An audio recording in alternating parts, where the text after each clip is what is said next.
So just how are businesses coping under these challenging conditions? Well, we've got Gerhard Nieslein joining us from Zurich to talk about that. He is the CEO of Orascom Development.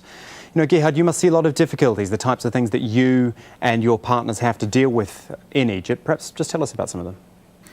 Sure. Life is difficult. There is, as a synonym, no police on the street, and people don't feel secure. But this, on the other side, is the advantage of our resort, where people feel secure and are still coming and staying and enjoying their holidays.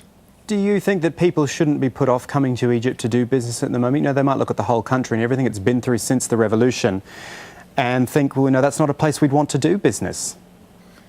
Yes, you're absolutely right. And we were running the resort before the Arab Revolution at the rate of 85 to 87% occupancy, and we are now to 60%. So you see there are lots of tourists, lots of customers missing.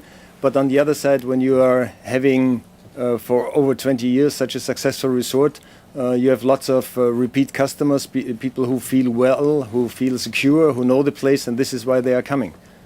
Are you confident about Egypt, making a full recovery? You've pointed out that you've been insulated from the problems by your location, but what do you think about the country getting back to where it used to be, especially in where you work, the tourism sector, because tourism is just so important to the whole of Egypt?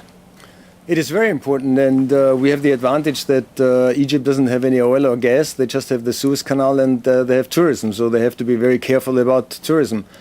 Yes, I'm confident that Egypt will go back, but as everybody knows, they have major hurdles to overcome. The subsidy on the fuel, the subsidy on the wheat is something which is a major drain. You see the currency every day getting worse, so there are still some problems which have to be solved and have to be tackled in the first place. And the way Egypt's going at the moment is trying to tackle the problems, or rather survive the problems, by taking loans from other countries and looking to the IMF as well. How do you feel about the effect that will have? It is obviously a short-term help, it's what's needed, but long-term you have to question it. To be quite frank, I don't want to be in their shoes because because right now they have to stop the drain on the cash, and how to sell to 85 million people that these two main subsidies on wheat and fuel has to stop. This is not only a major communication challenge, it's a real hurdle, and imagine in 6 months they want to do parliamentary elections, so this is a very difficult situation. That is Gerhard Nieslein talking business in Egypt with us. Thank you, Gerhard.